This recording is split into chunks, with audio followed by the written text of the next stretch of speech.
In the late 70s, these so-called clean air regulations were strangling sports cars to death, choking horsepower, until even the proudest machines sounded like hair dryers. But in Japan, Mazda's engineers weren't having it.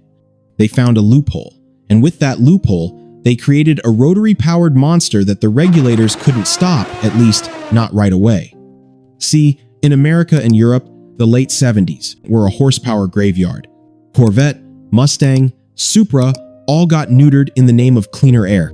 Compression ratios dropped, fuel systems got crippled, catalytic converters sucked the life out of exhaust notes. By 1979, even Japan's own Skyline GTR had been killed off. It was a depressing time for anyone who loved speed. But Mazda had a secret weapon. The Wankel rotary engine didn't work like a normal piston engine, and under Japan's emissions classifications at the time, it wasn't legally considered one. That meant the emissions tests written for traditional engines didn't quite fit.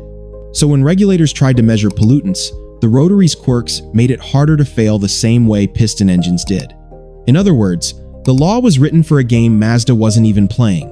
Mazda's engineers saw their opening. Instead of detuning their engines to fit the rules, they tuned them to dance around the rules. They optimized ignition timing, adjusted fuel delivery, and used thermal reactors to clean exhaust just enough to pass on paper while keeping real-world performance brutally intact. And the car that would carry this rebellious spirit? The Mazda RX-7.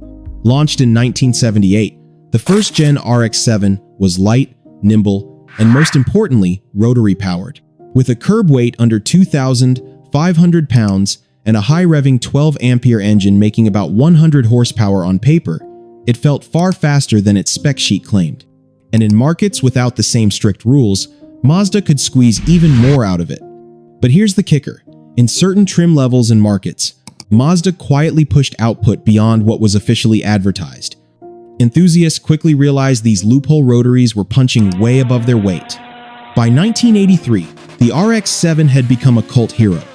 While other manufacturers were struggling to make even 150 horsepower without running afoul of emissions laws, Mazda's lightweight coupe was embarrassing cars twice its price in twisty roads and track days. And the regulators? They were catching on. By the mid-1980s, emissions testing had been rewritten to better account for rotary quirks. The loophole was closing. When stricter global rules hit in the late 1980s, the rotary had to start playing by the same rules as everyone else. Mazda kept it alive for decades more, but the era of the emissions-proof rotary was gone. Looking back, Mazda's emissions loophole wasn't just clever, it was survival. In an age when regulators were unintentionally killing the fun out of cars, Mazda proved you could still outsmart the system and deliver something pure for enthusiasts. And the RX-7? It became a legend not just for its handling and style, but for the fact that it existed at all in such a suffocating era for performance.